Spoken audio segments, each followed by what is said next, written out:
ini kita akan belajar pekerjaan dasar teknik otomotif. Ya. Sebelum mengawali pelajaran, marilah kita berdoa sesuai dengan kepercayaan agamanya masing-masing. Semoga ilmu yang kita dapat ini akan barokah manfaat kelak. Kemudian pada materi hari ini kita akan belajar materi yang kedua, KD mengklasifikasikan jenis-jenis hand tool. Materi yang kedua ini masih sesuai dengan hand tool, yakni peralatan kerja bangku. Jadi di hand tool kemarin kan ada materi 2, yakni peralatan otomotif. Yang kedua adalah peralatan kerja bangku. Hari ini kita akan belajar bagaimana menggunakan peralatan kerja bangku ini dengan dasar kita tahu bendanya, nama bahasa tekniknya, kemudian fungsinya, baru bagaimana menggunakan peralatan kerja bangku tersebut pada dunia otomotif. Oke, selanjutnya sebelum masuk ke materi, ada hal deskripsi tentang pembelajaran peralatan kerja bangku ini. Kalian akan diajarkan sebuah materi yang diharapkan kalian bisa menyebutkan nama-nama alat bengkel kerja bangku baik dalam bahasa Indonesia maupun dalam bahasa Inggris. Kemudian yang kedua, kalian diharapkan mampu menjelaskan fungsi dari tiap-tiap alat tersebut sesuai dengan gambar. Jadi nanti ada gambar peralatan kerja bangku, kemudian kalian bisa menjelaskan dari masing-masing gambar tersebut fungsi dari alat-alat tersebut. Yang ketiga, kalian bisa memeragakan penggunaan alat tersebut sesuai dengan SOP-nya, standar operasional prosedur.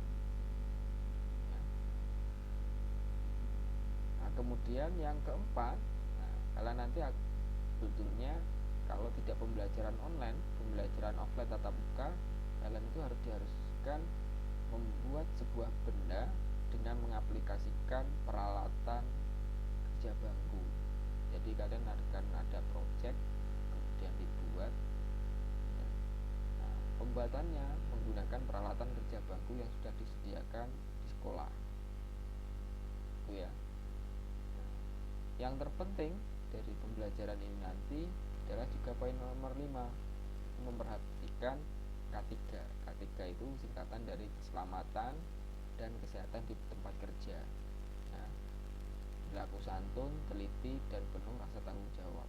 Maksudnya apa? Ketika kalian menggunakan peralatan kerja bangku ini, walaupun produk kalian benar, bagus, sesuai dengan ukuran standar yang diharapkan, namun kalau tidak memperhatikan K3-nya, maka nilai kalian juga akan berkurang. Jadi kalian harus mengutamakan keselamatan dan kesehatan di tempat kerja. Tidak hanya kalian, tapi orang-orang yang di sekitar kerja kalian. Ya. Oke.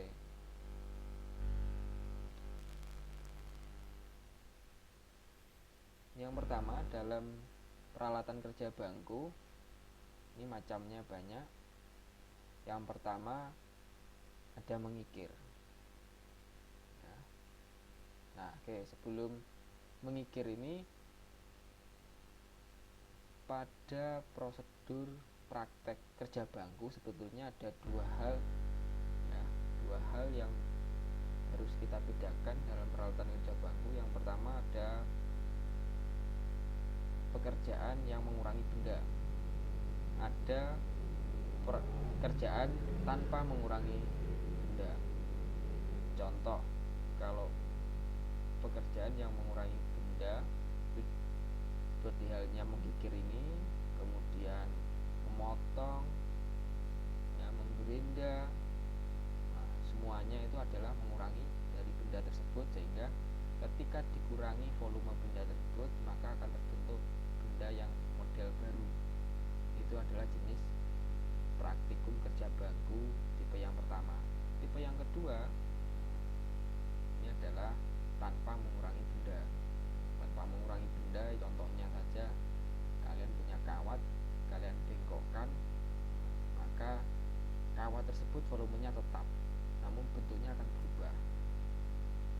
Nah, tidak berubah. Contohnya yang lagi disebut dengan stempel. Nah, kalian bisa amati contoh pembuatan plat nomor kendaraan. Nah, plat nomor kendaraan itu bentuk platnya berbeda, tapi volume dari platnya tidak akan berkurang, tetap. Hanya saja platnya akan terbentuk tonjolan huruf dan angka sesuai dengan kode daripada plat nomor tersebut. Jadi bendanya tetap, tidak akan berubah. Nah, berarti di sini di mengikir itu adalah salah satu praktikum kerja bangku yang mengurangi sebuah benda. Dengan definisi bahwa mengikir adalah salah satu kegiatan meratakan permukaan kerja atau benda hingga mencapai ukuran yang kita harapkan. Nah, kerataan dan kehalusan yang tertentu dengan menggunakan kikir yang dilakukan dengan tangan atau hand tool ini. Ya, jadi hand tool di praktikum mengikir ini adalah salah satu macam dari peralatan tangan. Oke. Jadi tujuannya apa kalau kita belajar mengikir ini?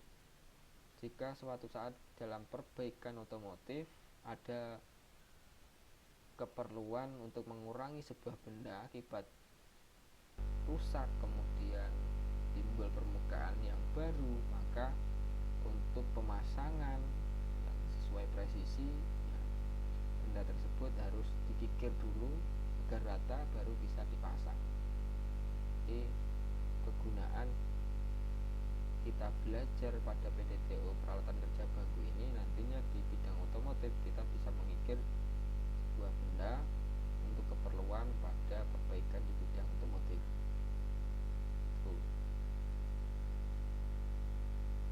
Kemudian bagian-bagian utama kikir ini ya, digunakan untuk mengikir benda kerja ya, ke rata.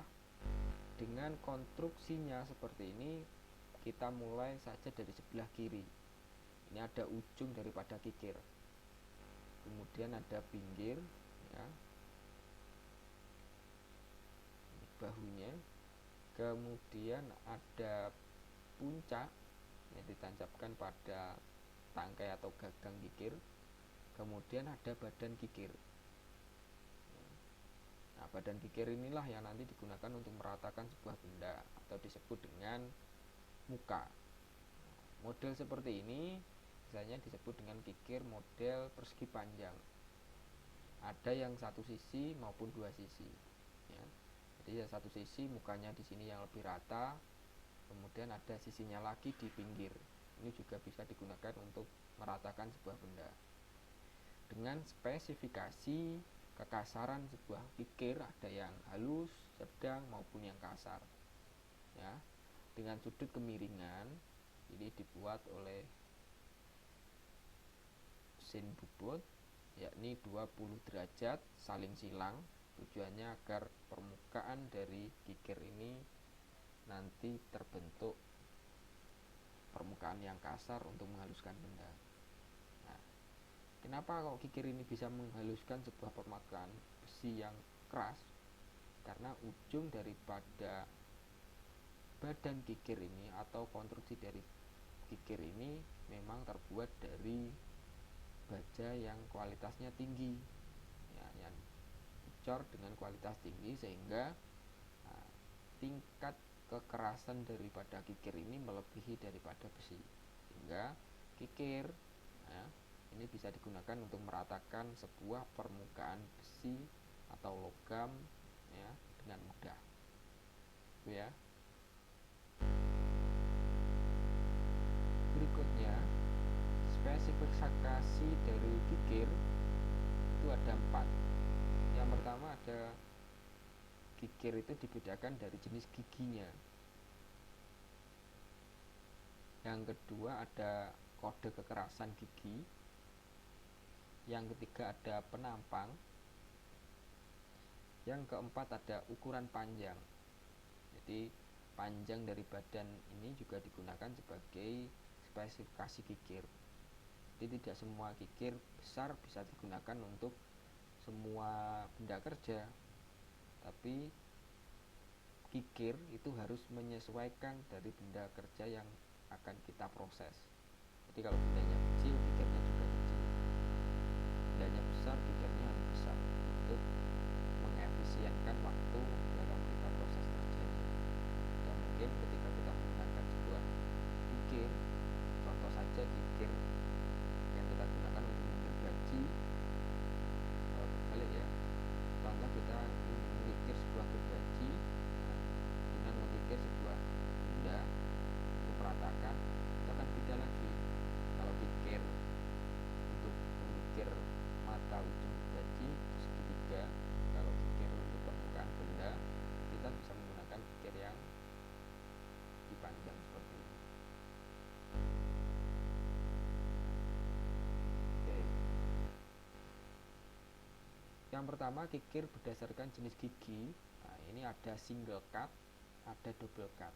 Seperti di contoh awal tadi, ada yang miring 20 derajat, ada yang double cut. Nah, double cut ini sisi miringnya berbeda. Satunya 70 sampai 80 derajat, sedangkan sisi sebaliknya itu 40 sampai 45 derajat. Nah, tujuannya sebetulnya sama, untuk mencari tingkat kekasaran dari tiap-tiap kikir yang digunakan. Semakin permukaan kikir itu semakin kasar, maka akan mempercepat penghalusan dari permukaan sebuah benda. Tapi kalau halus, nah, pengikisan dari permukaan sebuah benda nanti akan cukup lama. Jadi tergantung kita menggunakan untuk benda yang kita ingin mengurangi sebuah ukuran permukaan benda dengan cepat. Selisihnya 2 mili, kita pakai yang kasar dulu. Kemudian kalau hampir selesai, kurang sedikit saja, baru menggunakan kikir yang kasarannya lebih kurang atau lembut. Nah, kikir kalau dibedakan pada kode kekasaran gigi dan penggunaannya, contoh di sini ada kikir kasar itu dengan kode 00, ya, banyak gigi tiap panjang 1 cm, berarti ada 12. Penggunaannya pada pekerjaan kasar dan tidak presisi. Jadi untuk mempercepat, kita biasanya menggunakan ini, karena pekerjaan ini digunakan pada pekerjaan yang tidak presisi. Contoh kode 0, berarti tiap gigi panjangnya adalah 1 cm saja ada 15. Ini per tiap 1 cm. Sedangkan kode 1 per 1 cm saja banyaknya giginya itu ada 20. Sehingga antara kode 00 dengan 1, nah, halus mana? Ya halus 20. Karena 1 cm-nya saja jumlah giginya lebih banyak kode yang pertama. Nah, contoh lagi di sini ada jenis yang medium. Kita ambil kodenya 4 saja. 4 di sini berarti 1 cm. Jumlah giginya total ada 38, berarti sudah hampir 2 kalinya kode 1 pada jenis kasar. Nah, digunakan pada pekerjaan sedang. Sedangkan yang ketiga jenis halus, kita ambil saja kode 6. Di sini jumlah tiap gigi per 1 cm ini totalnya adalah 56 gigi, ya, giginya tadi. Nah, biasanya digunakan untuk proses finishing, hampir selesai. Maksudnya finishing itu hampir selesai, dan digunakan pada benda-benda yang dibutuhkan presisi tingkat tinggi. Jadi halus, pengurangan permukaannya cukup halus. Kemudian yang ketiga, kikir ini berdasarkan penampang. Berdasarkan penampang di sini, yang pertama ada kikir plat atau segi 4 panjang, ya, persegi panjang, maksudnya ini persegi panjang, untuk mengikir rata dan mengikir radius luar, ya, seperti gambar ini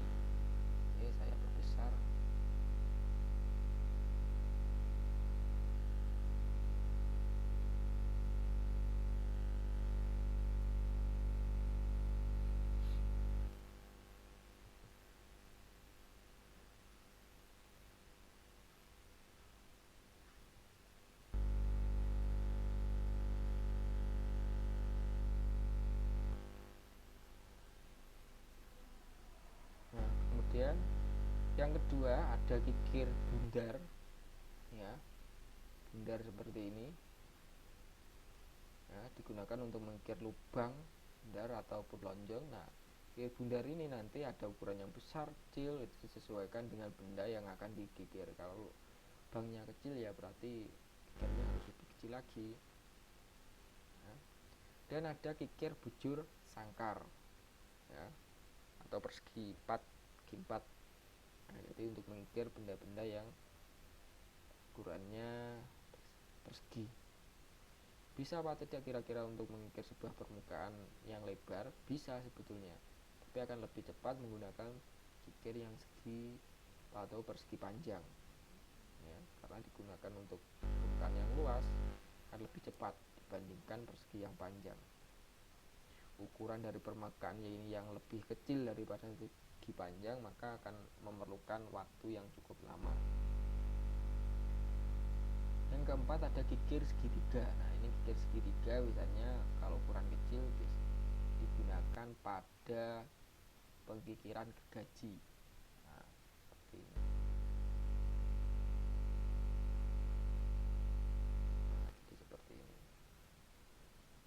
Kemudian ada kikir kombinasi. Nah, kikir kombinasi ini, ya, sisinya satu ada yang lurus, sisi satunya ada yang tengah bulat. Nah, itu biasanya disebut dengan kikir setengah bulat. Nah, digunakan untuk apa? Maksudnya di sini tidak hanya bentuk khusus, tapi memungkinkan mekanik itu menggunakannya tidak bolak-balik ganti persegi panjang kemudian lingkaran, tidak, tapi bisa menggunakan suatu saat menggunakan yang datar, suatu saat yang membelok. Jadi kikir ini digunakan untuk hal tersebut atau bentuk-bentuk yang khusus. Kemudian yang keempat ada kikir berdasarkan ukuran panjang. Ukuran kikir itu banyak digunakan pada industri atau lembaga pendidikan, itu sebesar 4 inci. Jadi kalau 4 inci, 1 incinya 2,54 cm, 4 dikali 2,5 sekitar 10 cm atau hampir 11 cm. Itu panjang dari total sebuah kikir. Nah, biasanya disesuaikan dengan kebutuhan pekerjaan. Dalam hal ini tentunya pekerjaan yang besar memerlukan kikir yang panjang, itu untuk mengefisienkan waktu. Hingga pekerjaan yang kecil juga memerlukan presisi yang tinggi, memerlukan kikir yang kecil pula. Nah, sebelum itu akan saya tunjukkan beberapa contoh kikir dalam bentuk warna yang berbeda. Kita bisa lihat di sini.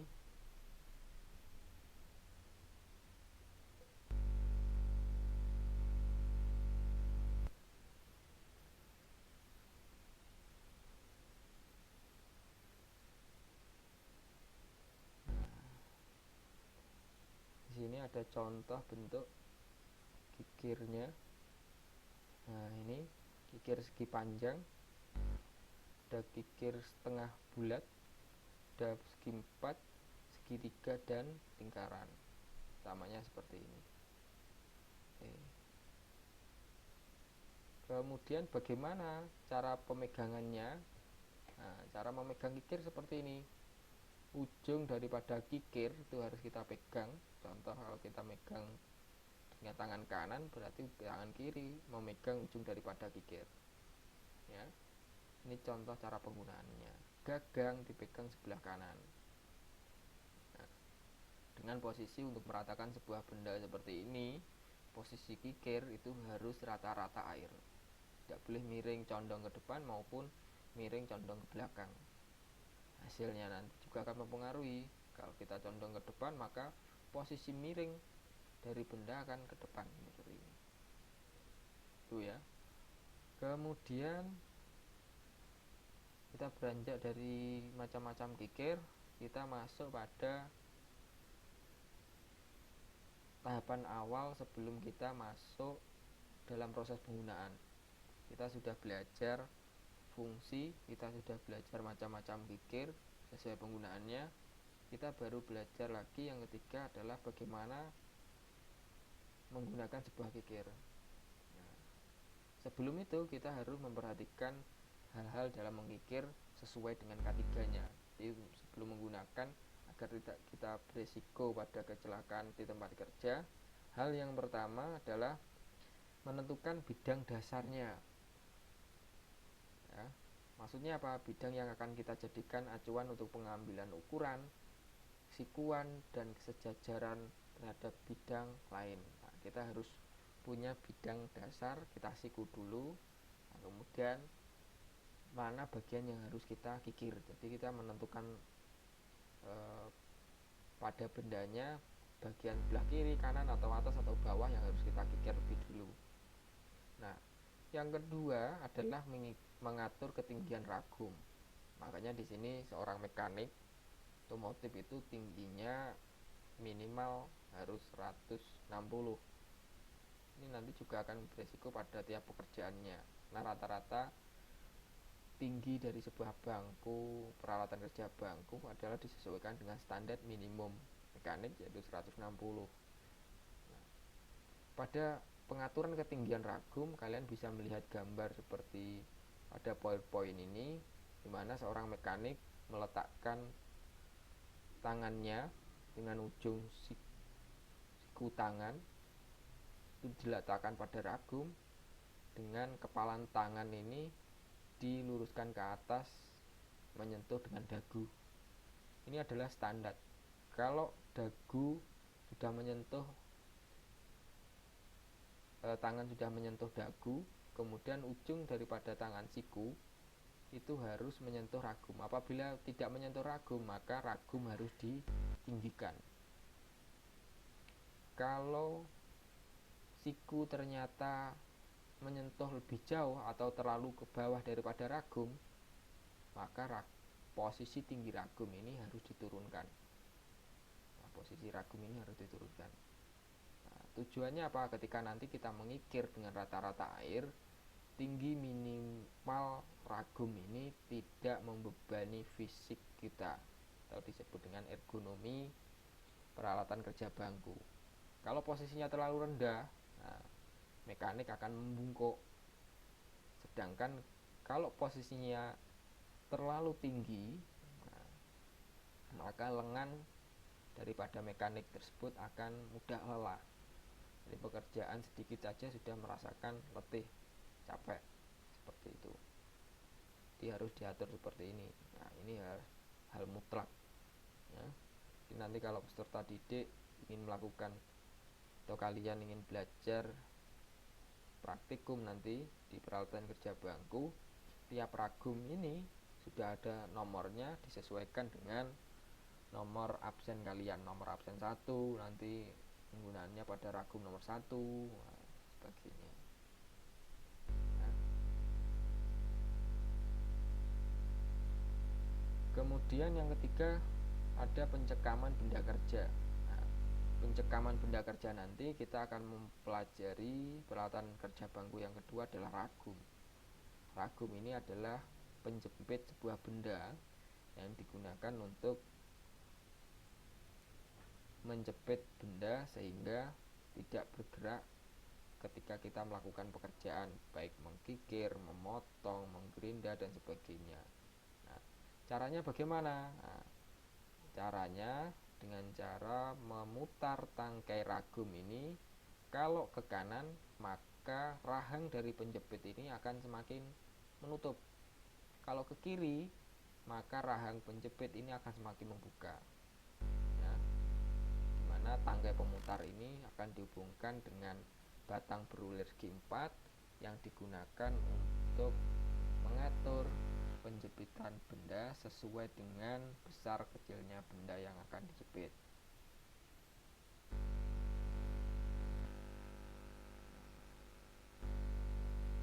Pencekaman benda kerja ini sangat mengikir seperti ini. Ada benda kerja seperti ini, ya, kemudian dijepit oleh ragum, ya. Kemudian di sini ada meja kerjanya.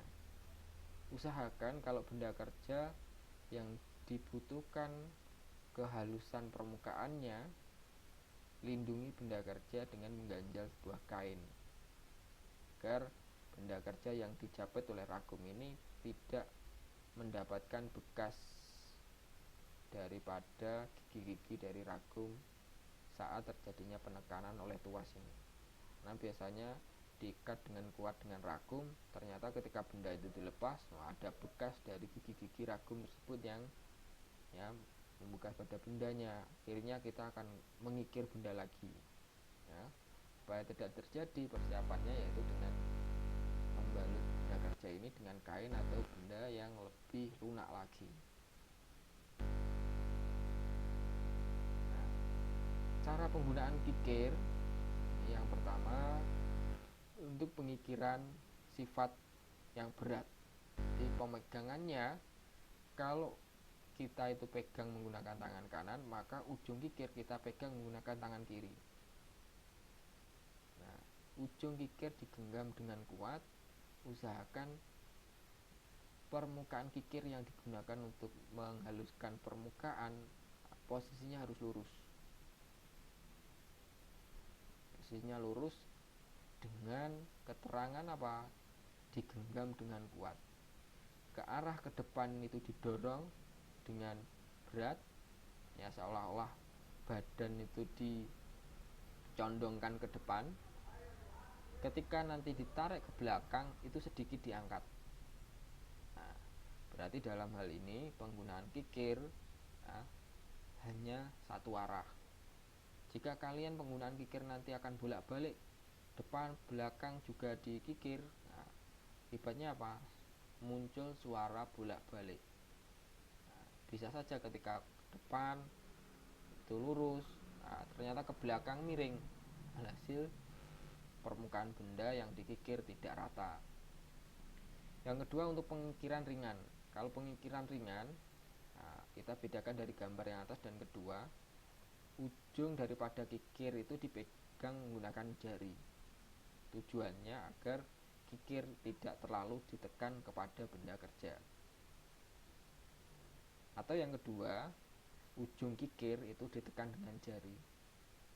Jadi tujuannya satu, penekanan kepada permukaan benda itu tidak terlalu banyak, kecil.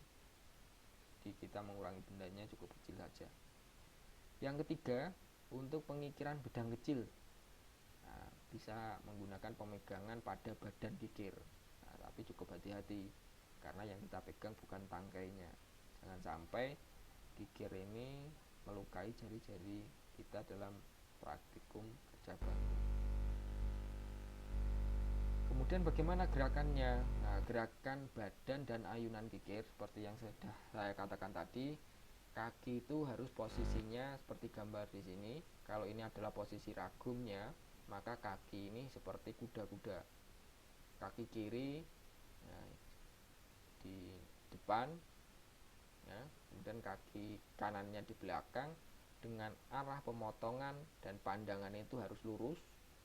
Ini bangku kerjanya. Kalau sudah benda kerja dijepit seperti ini, maka posisi kita seperti ini, kikirnya lurus. Mekanik nanti ketika mengikir posisinya harus condong depan, tekan. Namun posisi kikir harus lurus.